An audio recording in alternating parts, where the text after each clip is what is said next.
Bueno, vamos a iniciar con la grabación de la clase.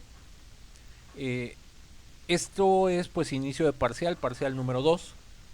En el parcial número 2 tenemos que cubrir estos dos capítulos, ¿sí? Movimiento circular uniforme y rotación de cuerpos rígidos. Algunas cosas que vamos a necesitar ver, nos va a tocar, o sea, está medio, digamos, va a estar un poco revoltoso porque desafortunadamente Tippens mezcla aquí los temas. Hubiera sido más adecuado que hubiera sido un solo capítulo donde estuvieran bien organizados los conceptos, pero bueno, pues a veces no se puede, ¿sí? Es, digamos, parte del negocio. Entonces vamos a tratar de plantearlo de la siguiente manera, ¿sí? Nada más déjenme abrir un material que ya tenía. Aquí está. Listo. Entonces, espero que le hayan dado la leída para que no se me vayan a perder mucho en las explicaciones. Entonces voy a empezar por platicar el capítulo 11, ¿sí? No por el 10, voy a empezar por el 11. ¿Por qué por el 11? Porque probablemente sea más fácil de digerir el capítulo 11 que el capítulo 10. Entonces lo que vamos a discutir ahorita es una de las cosas más interesantes que hay en la física, ¿sí? Que tiene que ver con las analogías. El año pasado, cuando, ¿cómo se llama? Cuando vimos el bloque de cinemática y de dinámica, a lo mejor no se acuerdan mucho, pero por ahí vimos algunas fórmulas, por ejemplo, como estas, que decíamos que la distancia que tú querías calcular es igual a la velocidad inicial del objeto por el tiempo más la aceleración por el tiempo al cuadrado sobre 2. ¿Sí? Entonces, el año pasado, con la cinemática, vimos algunas fórmulas que describían el movimiento de ciertos objetos bajo condiciones muy simples, bajo condiciones muy básicas, pero bueno, era el punto de partida. Luego también vimos en la parte de dinámica algunos ejemplos de fórmulas de fuerzas como lo es la versión sencilla de la segunda ley de Newton, la fuerza de fricción, la fuerza normal, la fuerza gravitatoria, etc. Entonces hay que recordar aquí un par de definiciones. La cinemática es la parte de la mecánica que se encarga de describir el movimiento de los objetos sin atender las causas que originan el movimiento. Entonces, en la dinámica solo necesitamos la ecuación de movimiento y con la ecuación de movimiento nosotros podemos predecir el objeto dónde estuvo, dónde está o dónde estará, ¿sí? Ese es el objetivo de la cinemática. El objetivo de la dinámica es bastante parecido, es la descripción del movimiento de los objetos considerando las causas que originan el movimiento.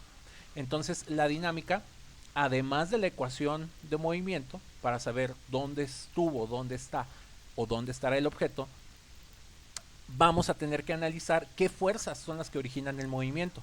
Entonces, en la dinámica hay dos tipos de problemas. Están los sencillos, donde nos dicen cuál es la fuerza, y con la fuerza nosotros podemos predecir cómo se va a mover el objeto. Y también están los problemas de categoría más complicados, se les llaman problemas inversos. Tú nomás ves cómo se mueve el objeto y de ahí tú tienes que deducir si hay o no fuerzas actuando sobre él. Entonces, se vieron este tipo de cosas el año pasado. ¿Qué vamos a ver este segundo parcial? Cinemática y dinámica, pero rotacionales, ¿sí? Es decir, vamos a considerar todos los casos de giro o de movimiento circular que no se alcanzaron a ver el año pasado. ¿Cómo le vamos a hacer para abordar tantísimo temario en tan poquito tiempo? Nos vamos a aprovechar de las analogías, ¿sí? Las analogías es una herramienta muy poderosa y muy interesante en la física. Vamos a darles aquí un pequeño dato histórico, ¿no? Para ir mejorando un poquito este material. Las teorías de mecánica, ¿sí? La teoría de mecánica,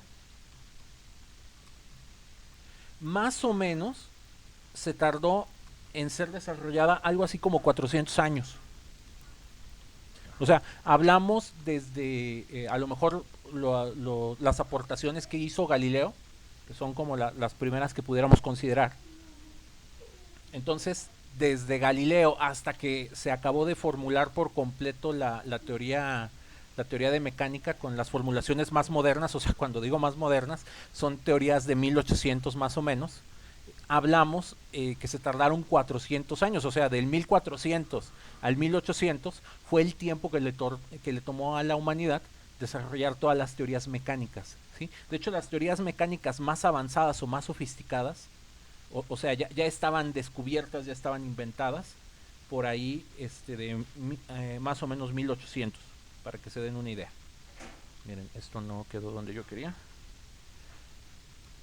Entonces, digamos que eso les puede dar más o menos una referencia de qué tanto se tardó en inventar estas teorías. La teoría electromagnética, ¿sí? La voy a abreviar así para no escribir tanto. La teoría electromagnética se desarrolló casi por completo de más o menos 1600 a 1800, o sea, la teoría electromagnética se desarrolló en cuestión de unos 200 años, 150 años. ¿Por qué tardaron menos tiempo en describir un fenómeno que de hecho es más complicado? Muy sencillo, lo que pasa es que aquí se desarrolló mucha teoría matemática y muchas herramientas matemáticas.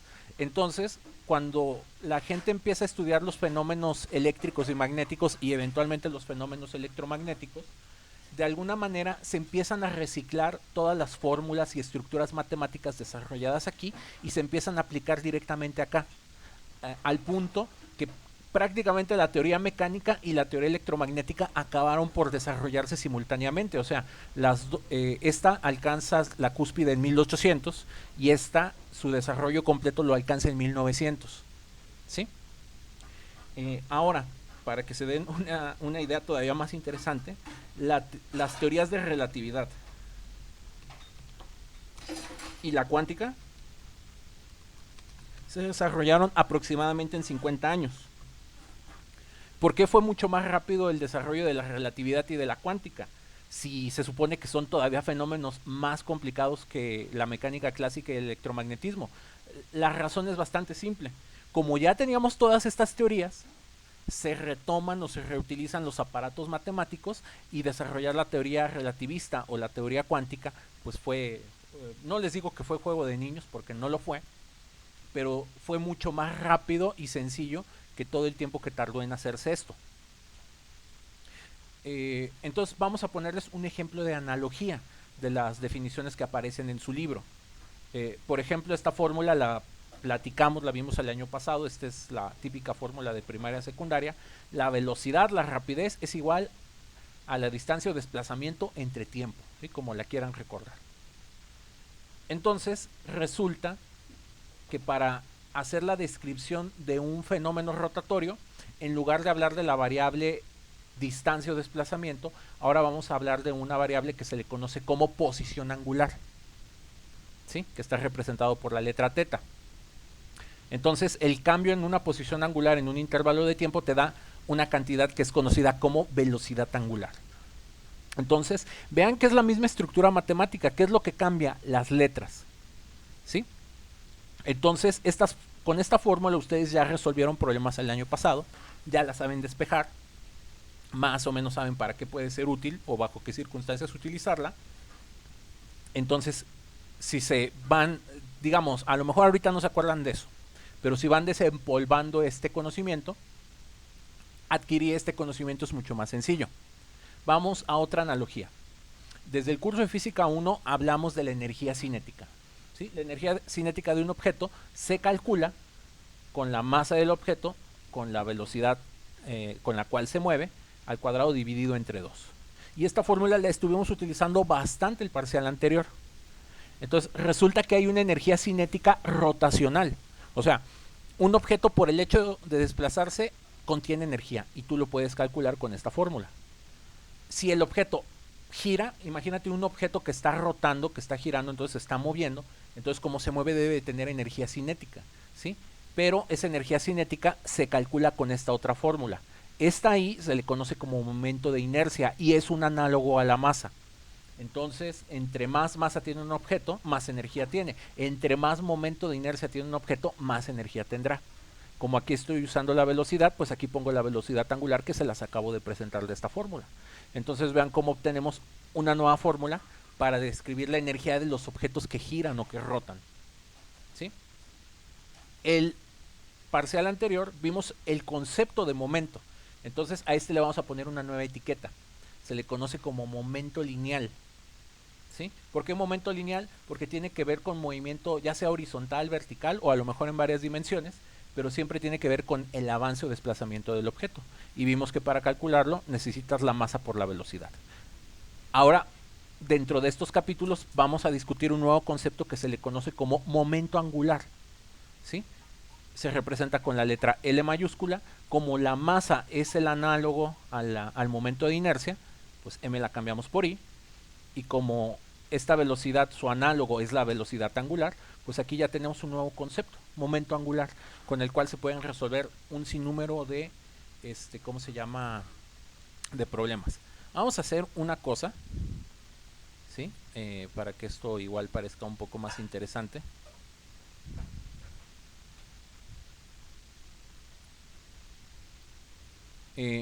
Aquí tengo al grupo 511, al 512 y al 513. Si se preguntaron por qué puse estas imágenes o estas fotos extrañas, estas imágenes de alguna manera dan a entender cuál es el núcleo o el corazón del curso, ¿sí? Todas estas imágenes son representaciones de momento angular. Y el momento angular es una cantidad que tú puedes encontrar en todas partes o que la puedes replicar de todas maneras. El momento angular se puede replicar en electromagnetismo, ¿sí? Por ejemplo, cuando pensamos que un electrón le está dando vueltas a un átomo, ¿sí? Como está girando, tiene su momento de inercia, tiene sus trayectorias, digamos, pensándolo desde el punto de vista a lo mejor clásico, semiclásico. Entonces resulta que un electrón tiene momento angular, ¿sí? Y automáticamente todo lo que vayamos a ver ahorita de mecánica lo van a poder llevar al mundo de los electrones. ¿Qué tan importante es el momento angular de un electrón? Con eso puedes fabricar dispositivos electrónicos, fotónicos, o sea, esto es la punta de la tecnología. Puedes entender por qué un átomo de carbono se pega más fácilmente a lo mejor a un átomo de oxígeno que a un átomo de oro, ¿sí? Entonces todo ese tipo de interacciones de los electrones puede ser descrita con momento angular. A lo mejor por ahí han escuchado hablar del spin de los electrones en mecánica cuántica. El spin de los electrones, que probablemente les platicaron ahí con el principio de exclusión de Pauli en su curso de química, es un momento angular, ¿sí? Nada más que es un momento angular que está cuantizado, que no es continuo. Entonces, todas estas técnicas o todos estos conceptos de momento angular también son el corazón, el núcleo de algunas carreras como puede ser mecánica o mecánica eléctrica. Si alguien aquí está interesado en hacer diseños de coches, de motores, de piezas, diseño industrial, hay que calcular los momentos de inercia para saber cómo va a girar eso y cuánta energía va a consumir. Entonces, en las ingenierías mecánica o mecánica eléctrica o mecatrónica, o sea, aquí nosotros vamos a ver un parcial de momento angular y de momentos de inercia. Pero en las carreras suelen llevar 2 o 3 cursos diferentes, ¿sí? Complementarios, o sea, 2 o 3 semestres completos de todos estos temas. Entonces, por eso es tan importante que los vayan ubicando. Y digamos, es para justificar un poquito por qué elijo esas imágenes, ¿sí? Entonces, si seguimos avanzando en el mundo de las analogías, aquí tenemos la segunda ley de Newton, ya escrita de su forma, digamos, correcta, le pudiéramos llamar, o más general, sí, más general, creo que es más adecuado, donde decíamos que la fuerza es igual al cambio de momento en un intervalo de tiempo. Entonces, esto aplica cuando las fuerzas se aplican horizontal o verticalmente. Hay un análogo a la fuerza que se le llama torque o torca, ¿sí? Entonces, la torca es el análogo a la fuerza. Y si sabemos que la variación de momento en intervalo de tiempo calcula la fuerza, la variación de momento angular en intervalo de tiempo deberá ser la torca. Entonces vean cómo, aprovechando una estructura matemática que más o menos ya justificamos o ya entendimos, automáticamente avanzamos de manera gigantada en el tema de cinemática y de dinámicas rotacionales, ¿sí? Por ejemplo, Estas fórmulas las utilizamos el año pasado, que de hecho es la forma más general de estas ecuaciones.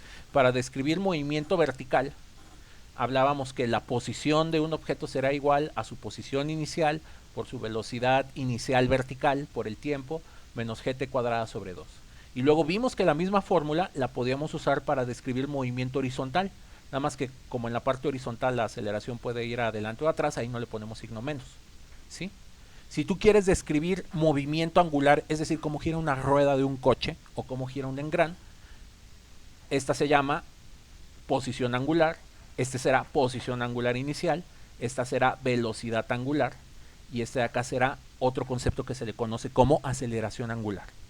Entonces, esto, digamos, es lo general que les quiero platicar el día de hoy, ¿sí? Entonces, esta palabra es muy, muy importante en física, el concepto de analogía.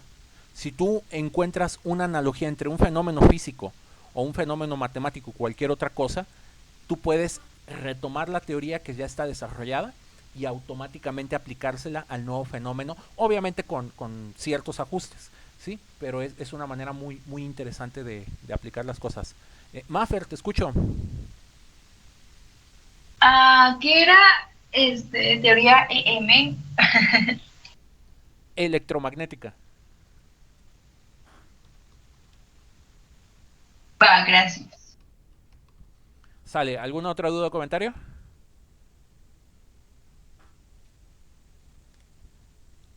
Bueno, entonces, dicho todo esto, vamos a presentar los dos capítulos, ¿sí?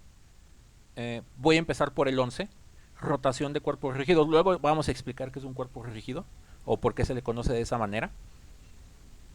Entonces, vamos a ver la definición de desplazamiento angular, es decir, cómo se define o cómo se calcula un ángulo. Se supone que esto lo debieron de haber visto en Mate 2 y tiene que ver con los radianes, ¿sí? Hay para... es bien importante que desempolven mucho conocimiento que ustedes ya vieron, ¿sí? Y la reflexión sigue siendo, tomen importancia a cuando ven los temas, o sea, a lo mejor ya les pasó de noche los cursos de Mate 1 y 2 y 3 y 4, pero de aquí en adelante a donde vayan, que no les pasen de noche los cursos, sobre todo si se van a meter en ingeniería o se van a dedicar a este tipo de cosas.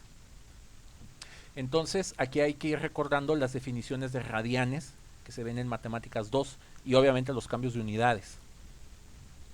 Ya que definimos qué es una posición angular o cómo se miden los ángulos, podemos definir a la velocidad angular, que es el cambio de posición angular en un intervalo de tiempo. Y después esto lo vamos a poder correlacionar con una cantidad que en física se le conoce como frecuencia, ¿sí? Entonces la velocidad angular a veces también se le conoce como frecuencia angular. Después, aquí es donde empiezan las dificultades. Vamos a tener la aceleración angular, así como la aceleración es el cambio de velocidad en función del tiempo, la aceleración angular es el cambio de velocidad angular en función del tiempo, ¿sí? Y aquí vamos a ir rastreando todas las ecuaciones que hayamos visto en el curso de Física 1, como nos vuelven a aparecer aquí en temas selectos de Física 1, nada más vamos a cambiar las letras y por supuesto que les tendremos que dar un pequeño ajuste en las unidades y una nueva interpretación, ¿sí? Por ejemplo, aquí en la tabla 11.1 es de las tablas importantes, les presenta la fórmula de cinemática lineal, ¿sí? Y les presenta la fórmula de cinemática rotacional. Entonces, todas estas fórmulas ya las usaron. S es la distancia, ¿sí? A lo mejor lo que puede suceder es que en el tipen se encuentren letras que no estaban acostumbrados a usar. Esta S ustedes ponían una letra D o una X, ¿sí? Y ya con eso recuperan la fórmula que tenían. Vamos a aprender a hacer cambios de unidades para movimiento rotacional, correlacionar con periodo, con frecuencia y con velocidad angular, ¿sí? Ya que veamos bien el movimiento rotacional, vamos a pegarlo o vamos a correlacionarlo con el movimiento lineal. Entonces, un objeto puede rotar y puede trasladarse y girar al mismo tiempo. Entonces, aquí ya vamos a empezar a hacer, esta ya no es física de juguete o física de mentiritas como les llegué quizás alguna vez a decir en el curso de Física 1. Esta física ya empieza a ser bastante útil para describir todo un sinnúmero de situaciones reales.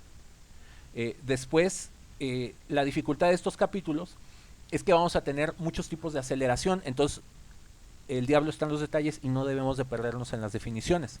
Ya hablamos de la aceleración angular y hay una que se llama aceleración tangencial, ¿sí? Entonces vamos a aprender qué es esto de la aceleración tangencial. Energía cinética rotacional, ya la fórmula o la analogía se las había presentado más o menos por aquí. Y con ese concepto vamos a poder definir una cantidad que se llama momento de inercia. El momento de inercia te va a decir cómo van a girar los objetos. El giro de los objetos depende fuertemente de la geometría. Entonces no es lo mismo querer hacer girar un anillo por un eje transversal que por un eje central. No es lo mismo que quieras hacer girar un anillo que un disco sólido, ¿sí? No es lo mismo querer girar un disco o un cilindro a un cilindro anular o a una varilla muy delgada. No es lo mismo que quieras hacer girar una esfera que puede estar completamente rellena como una bola de boliche, a que quieras hacer girar una esfera hueca como puede ser un balón de fútbol, ¿sí? Entonces el giro y rotación de todos estos objetos depende fuertemente de sus geometrías. Si tú te sales de estas geometrías y tú quieres poner a girar algo en forma de cuadrado, el momento de inercia se tiene que calcular y de hecho se calcula a través de una integral.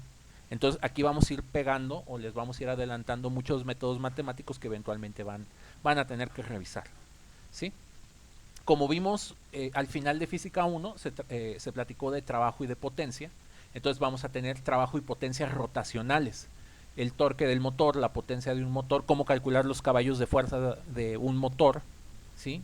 O el tiempo que va a tardar en hacer una operación o cuánta energía va a gastar, lo vamos a poder ver con esto, ¿sí? No lo vamos a ver en un nivel avanzado, o sea, tampoco se espanten, pero sí necesitamos, como se darán cuenta, cubrir un temario bastante extenso. Y si ustedes se van con buenas nociones de este curso, ya cuando van a los cursos avanzados de ingeniería, los pasan con la mano en la cintura, ¿sí? No lleguen a batallar, chicos, ¿sí? Y bueno, el caso más digamos, complicado, que ya es la combinación de rotación y traslación, ¿sí? Entonces, ya que acabamos de ver todo esto, vamos a definir la cantidad de momento angular y vamos a ver los casos donde se conserva o no se conserva la cantidad de movimiento angular y a qué tipo de cosas nos pueden llevar. Por ejemplo, la conservación de momento angular es lo que explica que si los ponen en una plataforma giratoria con los brazos extendidos y los ponen a dar vueltas y después se encogen los brazos, empiecen a girar más rápido, ¿sí? Y de aquí se pueden desplegar toda una serie de mecanismos o de aplicaciones de este tipo de temas, ¿sale? Entonces esa es la presentación del capítulo 11. Ahora vámonos al 10. El capítulo 10 es una serie de temas combinados, de hecho por eso se llama temas selectos de física. Quizás por momentos les va a parecer una especie de tutti frutti del capítulo 10, pero va a traer bastantes cosas interesantes. Entonces el capítulo 10 digamos que habla más de dinámica rotacional que de cinemática. Entonces aquí empieza el capítulo 10, movimiento circular uniforme. Entonces vamos a definir a la aceleración centrípeta. Entonces vean, ya llevamos aceleración lineal, aceleración angular, aceleración tangencial y aceleración centrípeta. Cada una de esas 4 aceleraciones que les acabo de mencionar es diferente una de la otra. Entonces no son temas difíciles, pero sí necesitan vigilar mucho los detalles y por eso es ultra importante, ¿sí?, que hagan la lectura, el estudio detallado de estos 2 capítulos, ¿sí? Porque literalmente voy a exponer con el libro, ¿sí? Aquí no les voy a hacer un PowerPoint. Más bien, las horas clase las quiero invertir a estar haciendo muchos tipos de problemas. Entonces, de hecho, la siguiente clase empezaremos con esto. Si hay esos tipos de aceleraciones, pues hay todos esos tipos de fuerzas. Fuerza tangencial, fuerza lineal, fuerza centrípeta y también platicaremos un poquito de qué es la fuerza centrífuga, ¿sí? Entonces vamos a poder definir algunas de estas cosas. Y de aquí en adelante son puras aplicaciones de estos conceptos. Primera aplicación, peralte de curvas. El peralte de curvas, ¿para qué es? Para que el coche no salga de la curva, para que no derrape, ¿sí? Entonces, si han dado, los que manejan, si se les ha hecho fácil dar una vuelta muy cerrada, a lo mejor les habrá pasado que el coche les empieza a coletear o se les empieza a salir de la curva. Entonces, un truco para que esto no suceda en el diseño, si les interesa ingeniería civil o algo como la arquitectura y el diseño de obra pública, pues bueno, este problema se arregla muy sencillo poniéndole una pequeña inclinación al camino. Seguramente habrán visto esto en pistas de bicicross o en las montañas rusas, ¿sí? Entonces es una de las áreas, yo creo que más bonitas e interesantes que tiene la ingeniería. Cómo diseñar la inclinación de un camino para que un coche no derrape o no se voltee. Entonces vamos a platicar un poco de eso. Otra aplicación es el péndulo cónico, que se usa en sinnúmero de máquinas, ¿sí? Esto es muy sencillo lo que vamos a exponer. Movimiento circular vertical, digamos que esto lo trae muy platicado el libro, ¿sí? O sea, qué pasa cuando giras algo en dirección arriba abajo y cómo la gravedad puede afectar el giro del objeto. Vamos a hacer un breve recordatorio de la teoría de gravitación de Newton, ¿sí? Y con estos conceptos que acabamos de ver, vamos a aprender cómo es que la gravedad varía de punto a punto en el planeta o cómo puedes calcular la gravedad de otros lugares o de otros planetas, ¿sí? Y el objetivo principal de revisar de esto del campo gravitatorio y del peso es poderlo aplicar para que aprendamos a calcular un valorcito que se le conoce como velocidad de escape. ¿Qué es eso de velocidad de escape? Es la velocidad necesaria que tú le tienes que imprimir a un objeto para ponerlo en órbita. Y dependiendo la velocidad de escape que tú dependiendo esa velocidad que tú le logres imprimir, vas a poder definir la altura a la cual puede orbitar. Entonces, esto tiene aplicaciones en ciencias aeroespaciales, en satélites y telecomunicaciones. Entonces, vean que estos capítulos ya se empiezan a poner bastante buenos, o sea, ya no hablamos de cosas de juguete. Y quizás la parte más interesante, vamos a mostrar cómo con matemáticas, en 20 minutos podemos hacer algo que le tomó más de 30 años a Kepler. Con estas técnicas matemáticas vamos a poder deducir las leyes de Kepler de manera natural, ¿sí? Entonces vamos a resolver algunos de problemas de este estilo, ¿sí? Vamos a repasar lo de leyes de Kepler. Y pues bueno, esa es la presentación de los dos capítulos, ¿sí? Otra vez la invitación sigue siendo a que vuelvan a estudiar y vuelvan a leer el capítulo 10 y el capítulo 11. Entonces, quiero pensar que lo hicieron, y si lo hicieron, con lo que les acabo de platicar o comentar, seguramente muchas cosas adquirieron sentido.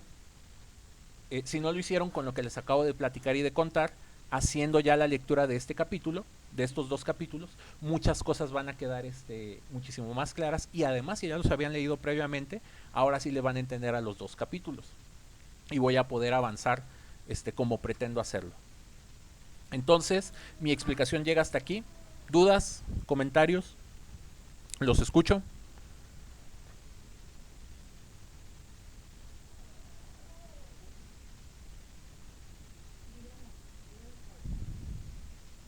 ¿De qué página, Cristian?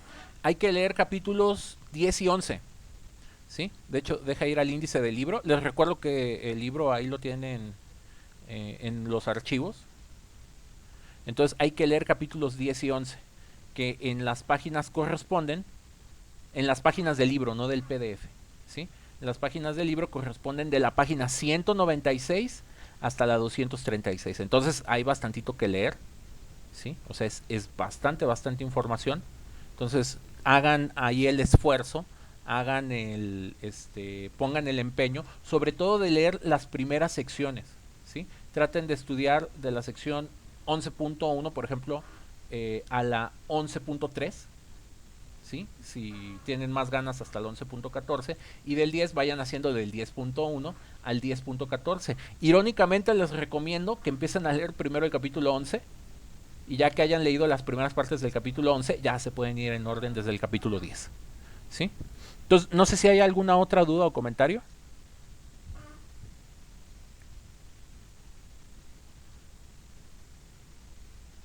Bueno, en caso de que no,